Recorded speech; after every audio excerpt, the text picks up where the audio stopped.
Well, Wayne, I feel like they're just going to another area to regroup. I feel like they're continuing in motion. I think we're going to stop here at this light. But I think they're going to keep on moving. I feel like this group wants to protest like we saw the protests last night. And also, that got pretty intense. So I feel like it's another intense crowd. The mood seems pretty intense. That's what I was seeing at the Justice Center. We can cross here right now. I was seeing like a lot of intensity, a lot of anger that we saw last night right before everything exploded. And that's kind of the energy I'm feeling this afternoon. Now, the crowd's breaking up. That could change things. If they were allowed to stay together in a big group, as was coalescing at the Justice Center, then who knows what would happen. So this crowd dispersal technique, as far as limiting damage, we'll have to see if that works. But that is different from last night. Last night was bad.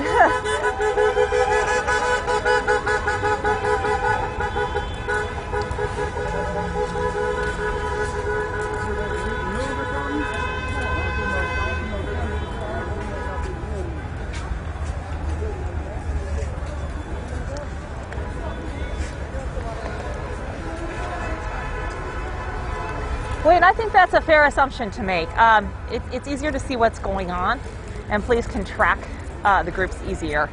Also, they were ready to go today. I don't know if they were full on in gear last night. I don't know if they expected things to go down as it did.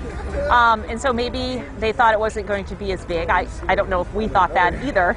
But today, everybody looked geared up as far as the police are concerned. All the officers were in gear already, in that tactical gear.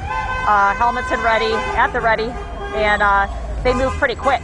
And there were a lot of crews, police crews, and vans, and the tactical vans. We saw 2 or 3. We thought we saw 2 or 3 circling around. So they were ready to move right away. And that's what Lieutenant Tina Jones told us this morning. She said they were going to be ready. After having seen the behavior of the crowds last night, they were going to be prepared today. That's what she told us during an interview earlier this morning.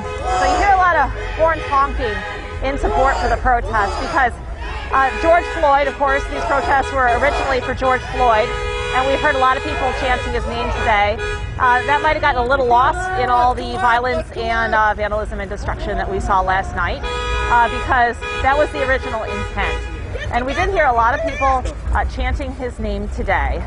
So they are still holding signs honoring him and his memory and calling for change.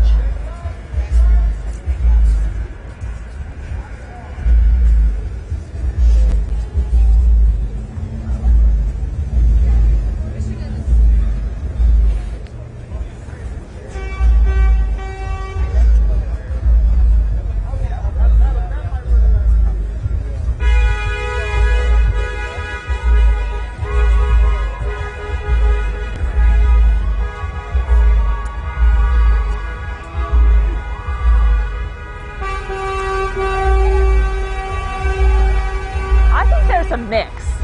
I think they're united by a cause and anger, but I think there's definitely a mix. I think that some people are more apt to move toward that destructive element than others, for sure. So I wouldn't say everyone is from the same group at all. I think there's different groups that kind of coalesce together, but united maybe initially under that same banner, but then I think there are some that branch off. I also do believe that some of the more destructive folks can encourage other people who might not otherwise engage in that behavior to start getting into it, start the vandalism and things like that. I think that sometimes, again, that mob mentality can happen. We're not seeing that right now, but the mood before they broke up the crowd was getting pretty hostile. So yeah, that crowd mentality and that energy can cycle in on each other and people can get pretty riled up.